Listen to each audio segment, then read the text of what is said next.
Hi everyone, welcome back to the Discourse Education Podcast. I'm Mr. Chang. I'm the teacher for General Paper H2 History as well as O Levels EL at, the Discourse Education, alright, which is, a tuition center, a tuition service, offering tuition for these subjects for, JC and secondary school students.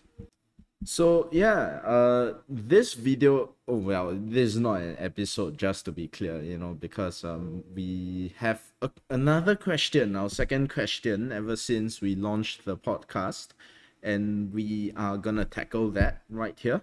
So yeah, right. So just for a quick, sort of a brief first, if you have a question, related to H2 history, general paper, or even O levels EL, right? Or just, questions about your career, anything essentially, or, just to simply have a conversation, you can submit your question here using this link below. The discourseeducation.com.sg/discourse education podcast. All right.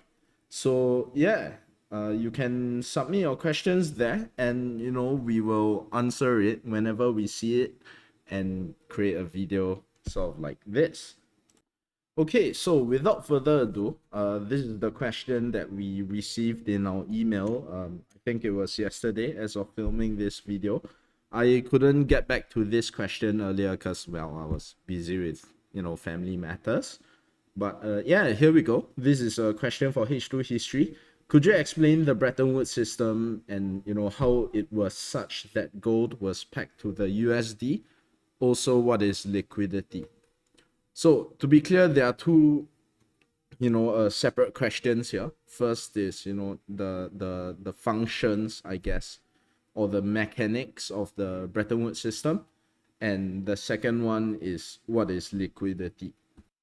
Okay, so I think it'll be easier if we answer the second question first. All right. So what is liquidity? Okay. So liquidity, all right. Liquidity, okay, in short, it just simply means cash. That means cold hard cash, how much literal money you have on hand. Now, just to be clear, it's obviously more nuanced than that. Okay, so I think a simple explanation is this. All right, if let's say you as an individual, all right, you own multiple things, so you always hear talks on the news or TV programs, whatever, talking about an individual's net worth, right? So perhaps, this particular person so and so has a net worth of, let's say, 2 million or even $1 million, something like this. Okay, so the net worth essentially refers to the total worth of them as a whole, i.e., how much they own. But the thing is that if let's say we look at it in terms of a company, all right, a company can be worth, for instance, okay, let's get the joy bits ready. Where's my cursor? All right, here we go. So if let's say we talk about a fake company called, I don't know, Window Washers Inc., right? A company that essentially specializes in window washing. Okay, and if their total net worth, right, or the total worth of the company is, let's say, $1 million. All right, the thing is that this is the total measurement of everything that they have. Okay, so this includes things like assets.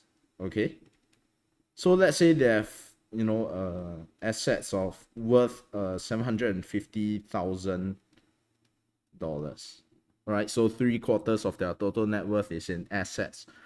The thing is that assets refer to, usually refer to physical things that they own, or, it could be in stocks or whatever. All right. And these things can't be easily converted into cold hard cash. All right. So liquidity, okay, refers to the total amount of cash on hand that they have. So let's say this Window Washers Inc., they have 250,000 cash on hand. All right. This is called liquidity. The reason why we don't just simply call it cash is because liquidity also refers to the ease of which we can access the money. So the ease of access and usage of the money. Because if let's say, this particular company has to make a payment, right? For instance, maybe they are down on their, or rather one of their equipment is, malfunctioning, faulty. So they need to, let's say, maybe fork out 30,000 to go and purchase some new equipment. Okay, it's not as though they can convert 30,000 out of this 750,000, because perhaps they spend 750,000 on things like an office space, right, and all the office furniture, or so on and so forth. Essentially, all the physical assets that they own, right, that they cannot just simply sell off to convert money out of it, because perhaps they need those equipment, right? So liquidity refers to how much cash that you can easily access and use. That's just what it means. It's as simple as that. So again, we don't simply just call it cash, because the nuance here is, or rather the main point here is really the ease of access and usage. But for your simple understanding, just think of liquidity as cold hard cash that they have, that they can spend. All right, so yeah, that's the first question down. Okay, and it's very straightforward. What is liquidity? Liquidity just refers to cash. So just a quick reminder of the question here again. All right, the second question is, could you explain the Bretton-Woods system and how it was such that gold was pegged to the US dollar? Okay, so I guess this is somewhat serendipitous or serendipitous. I'm not really sure how to pronounce that, because I was planning to make a Telegram exclusive, a H2 history Telegram exclusive on this very topic, and just nice, it came in the form of a question. So we are gonna answer that, and perhaps touch on something else for our Telegram exclusive video. All right. So what is the Bretton-Woods system? Okay, I'm not going to talk too much about the context of the formation. Okay, you just need to know that this system was set up in 1954. All right, and obviously implemented only after the end of the Second World War. And yeah, and what it did was it created a fixed exchange rate, okay, in the world. All right, so how did it work then? Okay, I guess that's the biggest concern here.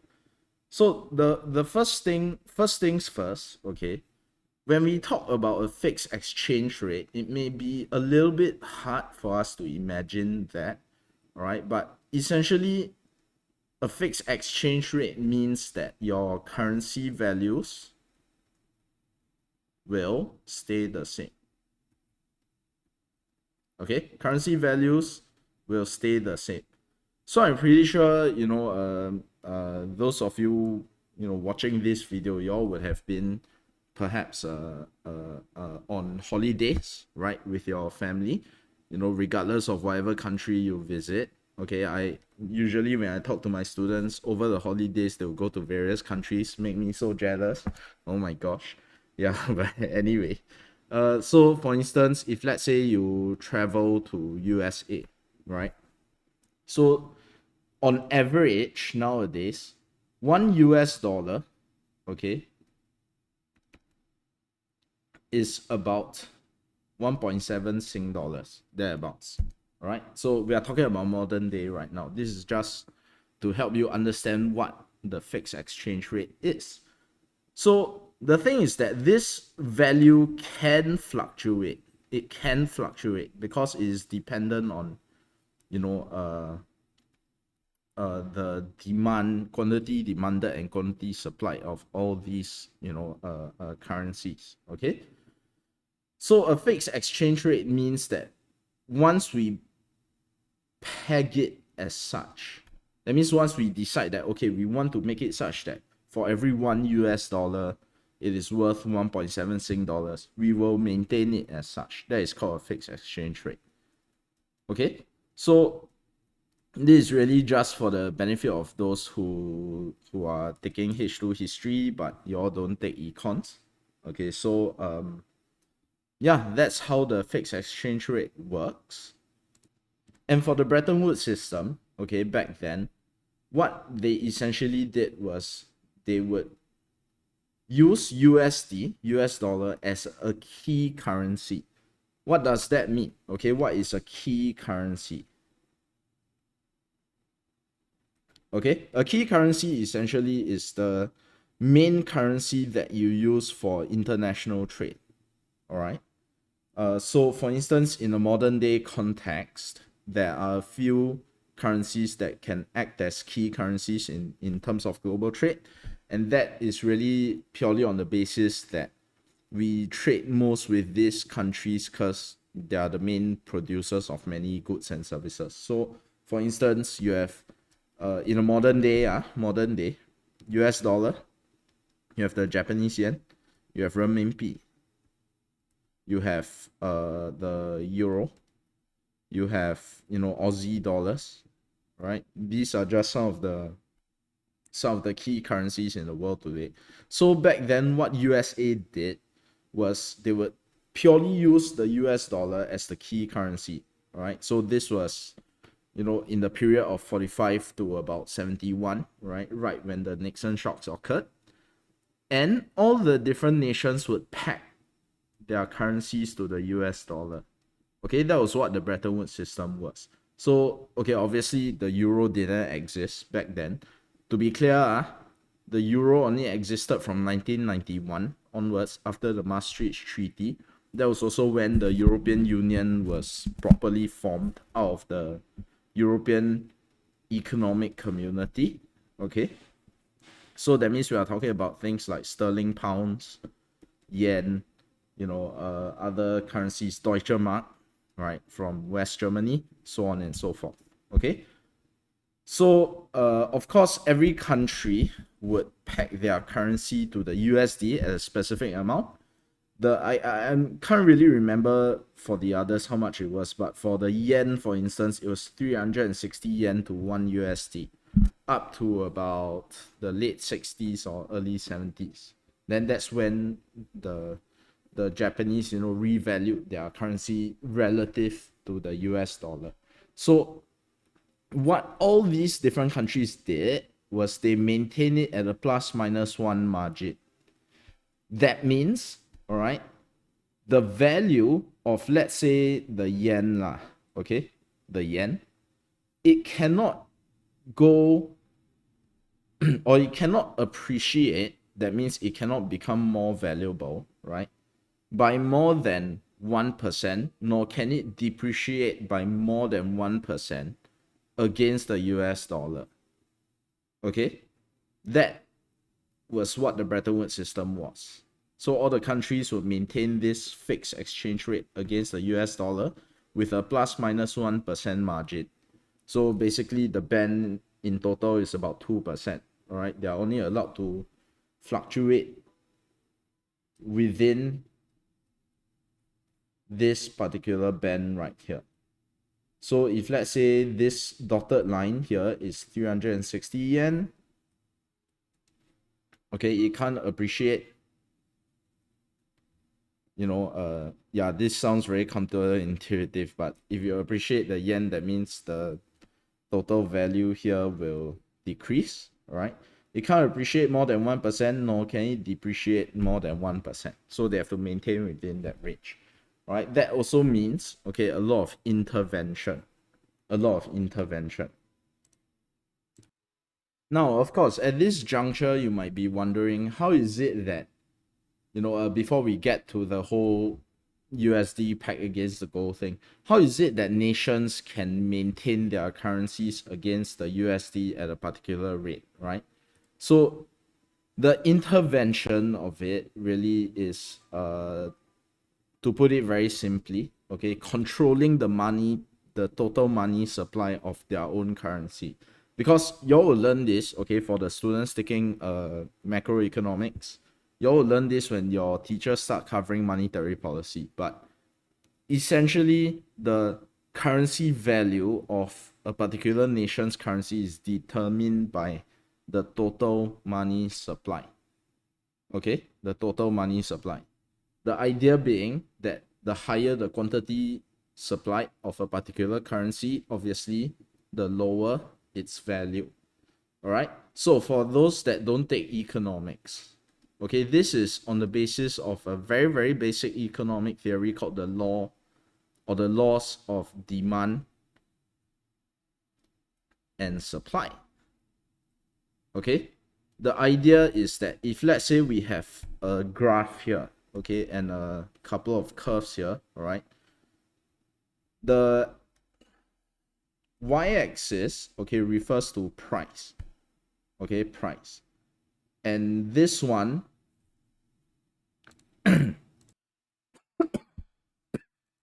okay, sorry about that, had something in my throat. This one refers to quantity, okay, so price, quantity, all right, this is the quantity demanded, okay, and this is the quantity supplied. Simply put, if let's say assuming that the quantity supplied of a particular good or service remains the same, but the demand increase, okay, then prices will increase. The analogy being that if let's say, actually, yeah, there are real life examples for this. In the past, when I was a kid, all right, McDonald's held this promotion whereby they would give out Hello Kitty soft toys when you purchase a Happy Meal or something like this. And that led to a lot of people, purchasing McDonald's just to get those Hello Kitty soft toys, right? So within that particular marketing campaign, within that period of time, right? If let's say McDonald's didn't go and regulate their prices and allowed the market to determine, the prices of their goods and services, the prices of the McDonald's Happy Meal would have shot up because the quantity demanded increase. All right. So this is the basic economic theory here of laws of demand and supply. All right. If you're not sure about this, ask me another time, okay? Because I don't really want to talk about this too much today. But when it comes to the value of a currency, okay, assuming that the quantity demanded stays the same, all right? So for the econ students, you all would know what term this is that I'm referring to is ceteris paribus, all right? Assuming that the quantity demanded stays the same, the value of a currency, right, can appreciate, that means increase in value, depreciate, decrease in value, okay, and usually is dependent on, okay, did this wrongly. Yeah, here we go. All right, so the value will either appreciate when quantity supplied of a particular currency decreases, okay? So if let's say this is a px0, this is px1, all right? So you see a change here. This is appreciation, okay? The value of a currency will increase if the quantity supplied decreases. And likewise, if the quantity supplied increases, then the value of the currency will drop. Okay? So this is how nations control the value of their currency, all right? By controlling essentially the total quantity supply of their own currency out there, not just within the domestic economy, but also in terms of the forex market, so the foreign exchange market. Now, of course, then you may ask, then how is it that all these different countries, right, can maintain that fixed value, okay, if let's say they intervene, okay, and control the quantity supply of their own currency against the USD, but the quantity supply of the USD will change also, okay?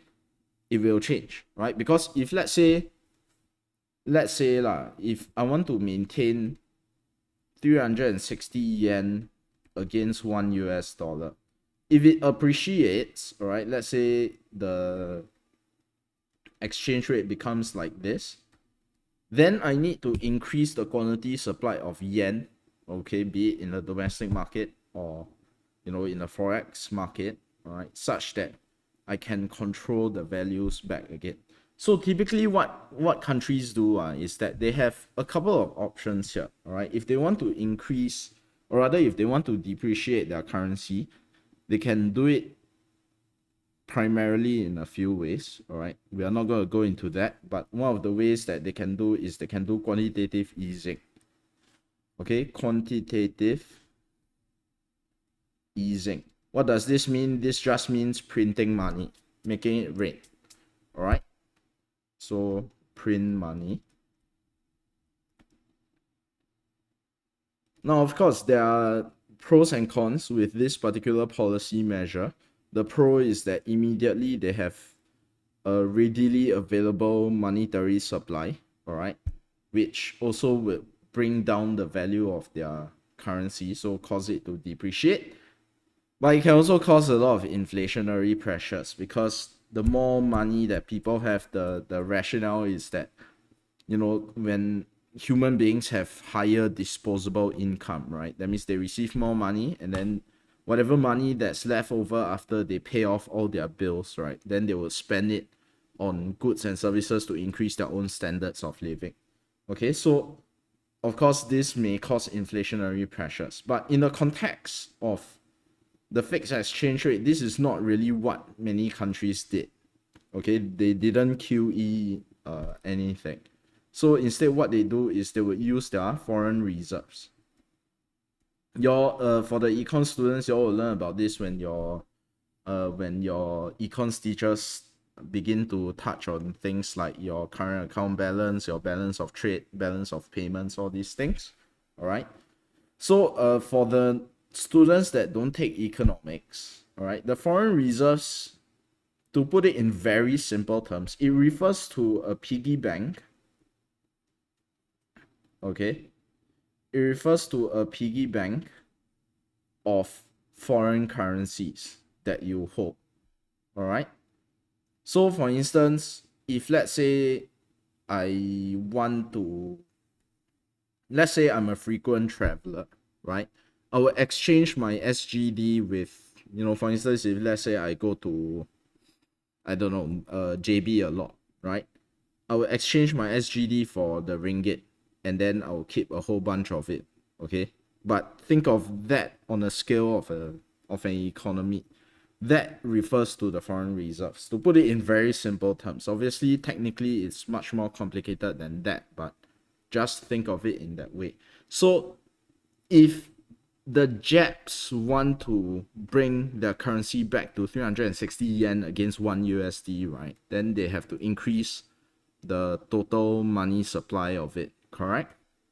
So what they would do, okay, is they would try and, or rather they would make use of Japanese yen, and they will exchange it for the US dollar. Because once they do that, all right, once they do that, that will lead to an increase in the quantity supply of Japanese yen. Okay, so it sounds confusing. So let me just repeat that again. If they want to depreciate their currency, that means bring down the value, they would use yen to purchase US dollar. Okay, so that means they will exchange yen for USD. Why would they do that? So that they can increase the total quantity supply of yen in the forex market. So forex market, all right? So when this is done, okay, the total amount of yen out there, the quantity supply will increase, which also means the currency will depreciate from 300 back to 360. Okay, but then what do they do with their USD? All right, typically what the countries would do would be to keep it in their piggy bank of foreign reserves in this case. So they keep the USD in the piggy bank there, all right? What happens to the USD? So the quantity supply of USD will decrease, right? So that means the USD will appreciate, correct? So USD appreciate. Actually, you know what? Let me. Okay, so yen, US dollar, all right? So let's say. So this will be the situation, right? If they want to keep this particular exchange rate, okay, 1 US dollar is to, 360 yen, okay? If Japan's currency appreciates, like what I said just now, they will exchange the yen for USD, and this is what happens. But the quantity supply of USD will decrease because the Japs essentially would take those USD that they exchanged for and put it into their own foreign reserves. So they are effectively removing those US dollars from the forex market. All right. But that will also mean that the US dollar will appreciate.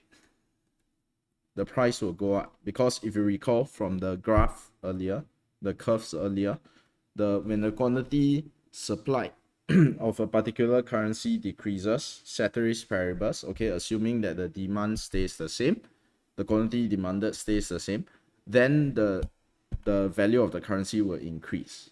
Okay, so what happens then when this phenomenon occurs? And yeah, this was a very common phenomenon back then. What would occur would be USA intervening in the forex market further to bring the value of the USD back to this. Okay, so how would they do that? And this is where, so it is at this juncture that we need to start, talking about the fact that the USD was pegged to gold. All right, so to be clear, at that point of time, okay, the USA pegged the USD to gold at this price, $35, 35 US dollars per ounce of gold. That means for every 1 ounce, that is worth USD $35. Okay, so you might be wondering then, what does it mean to peg the gold to, or rather the USD to gold? Simply put, think of what I said earlier in terms of the fixed exchange rate. How nations keep their currency value relative to the USA more or less the same within that band of plus minus 1%. All right. That's what the USA was doing for gold as well. That means for every 35 US dollars out there in the global economy, the USA has to have 1 ounce of gold to guarantee its value. Okay, I'll say that again. For every $35 USD that is out there in the economy, all right, the USA had to have 1 ounce of gold to guarantee its value. Now, the rationale for doing this, right, pegging the value of USD to gold, is to effectively create a gold standard. What is the gold standard? Simply put, all right, it is the idea that a currency is backed up by actual gold, like what I said earlier, guaranteeing the value of a currency by using gold, like actual gold bars, actual gold. All right, so that's what it means to peg the USD to gold. Okay, now why do we then need to talk about this? Because how USA intervene to make sure that their currency values more or less stabilize against all the other currencies, right? They have two possible options here, okay? And it depends on the scenario. If their currency appreciates, so that means quantity supply of USD goes down and the value of the USD increases, all right, then what they would do typically is they would just QE. They wouldn't intervene by purchasing, foreign reserves with, or rather foreign currencies with the US dollar, because then that would cause yet another, appreciation of foreign currencies, right? So, I was talking about the piggy bank earlier. Yeah, the USA can't really do that. So, in order to increase the quantity supply of the US dollar, right, then they will just print money. And typically that would be the most, I guess, a practical way also, given that at that point of time, right, USA, as y'all would learn in the concepts for the golden age of capitalism, right, USA was absorbing all the goods of their allies also, right? So absorbing allied goods. What does that mean? That means they are importing a lot of goods from their allies. So we are talking about Western Europe as a whole and Japan. Okay. And when they are importing all these goods, they have to spend money anyway, right? To purchase all these goods and services. So when they spend all this money, the quantity supply of the US dollar will increase in the global economy as well. Because the allies will earn all the US dollars. Okay. And yeah. So that's what the USA would do in a scenario whereby the USD appreciates. Then in the scenario where it depreciates, right? This is where the gold standard really comes in. Because when the USD appreciates, that means the quantity supply of USD increases. Okay? So what the USA would do is they would literally use gold, like gold bars, to exchange for US dollars. All right, so they would use I think it's AU, right? No, AG is silver. Yeah, they would use gold to exchange for US dollar. Okay, that means they will literally use gold to purchase USD back from the forex.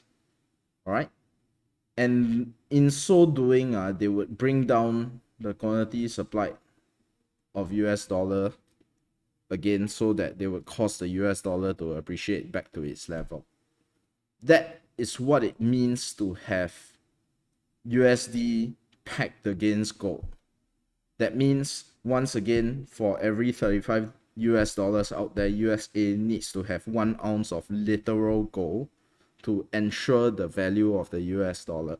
Obviously, I'm not sure like how far your teachers would have gotten, but y'all will eventually learn that over time that became unsustainable because the US gold reserves were depleting rapidly. I can't remember the numbers. I think it was they had about, I think, 40 or 50 plus $million worth of gold in 1945, and by the time 1971 rolled around, they only had $10 million left worth of gold. At that point of time, the total quantity supply of the US dollars out in the global economy was so, like, there was just so much USD out there that USA could no longer have sufficient gold to justify this price. They no longer had sufficient gold to justify this price. That's why over time, in 1971, Nixon abandoned the entire fixed exchange rate system. So that's why y'all will learn for the golden age of capitalism that the biggest factor would be the USA, because their policies, right, essentially saw them unilaterally managing the global economy. And how did they do it? It was through the Bretton-Woods System. Okay, essentially they tanked the entire fixed exchange rate system. So you see, we spent so long explaining like how this whole thing works, you know, just between the yen and the USD alone, then imagine USA having to intervene every single time a nation, you know, one of their allies go and, you know, either depreciate or appreciate their own currency against the US dollar. Because effectively they are doing that not just against the yen, right? So just now I was showing you guys, you know, there were also other currencies like the sterling pound, the Deutsche Mark, you know, the franc back then, so on and so forth. All right. And yeah, so that was how the Bretton-Woods system worked. So essentially, just for a summary here, okay, or a TLDR version. What was the Bretton-Woods system? The Bretton-Woods system was a fixed exchange rate system. All right. Actually, you know what? Let me type this out. That'll be better. Okay, these are the talking points that y'all would want to use in your essays, essentially. So, Bretton-Woods system was a fixed exchange rate system whereby nations would maintain their currencies against the US dollar at within a band of plus minus 1% fluctuation. Okay, and the US dollar was pegged to gold, all right, whereby fluctuations in the US dollar was witnessed USA intervening in the foreign exchange market either through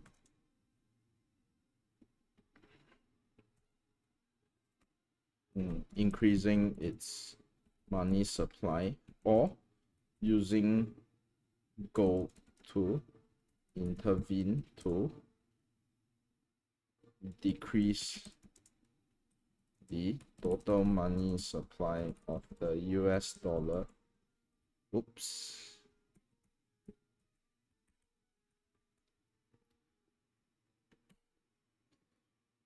Yeah, that's how you want to explain how the Bretton-Woods system works. All right, you don't need to go into all the technical details that I talked about earlier, but the reason why I went so in depth is so that you can understand how it actually worked. All right, so again, if we were to visualize it, all right, what we have here essentially is that you have USA, all right, using the US dollar as the key currency, and they back this up with literal bars of gold at a rate of $35 per ounce. Again, I can't emphasize this enough. For every 35 US dollars out there, the USA needed 1 ounce of gold. All right. And all the other nations would peg their currencies against the US dollar at a plus minus 1% margin. That's why the USA was considered to be the most important factor, because it unilaterally managed the global economy. This is the concept that you would use as your topic sentence, right? So how important was the USA, you know, in causing the economic growth of the global economy from 1945 to 1971? Then you can say that USA was the most important because it unilaterally managed the global economy. How? They did it through managing the Bretton-Woods system in this way. Okay, I mean, of course, you have to go on to explain further the implications of all these things. What you see here really is just the details of the example. The explanation or rather you still need to explain the impacts of these examples in demonstrating like why USA was the most important factor. And yeah, perhaps we'll talk about that when we cover another, when we cover an essay question in one of the Telegram exclusives.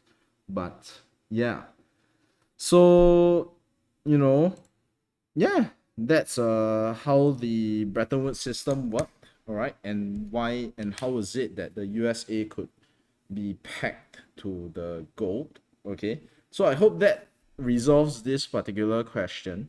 you know um that's the very very tricky bit about global economy as a topic in H2 history, and this is considered one of the simpler things already. When y'all go into debt crisis and the petrodollar recycling stuff, that's where things get really very complicated. So yeah, once again, I hope this helped. And of course, if you are still confused and you still like to ask another question, please feel free to drop a question here in this particular link. And yeah, so I'll see you guys next time.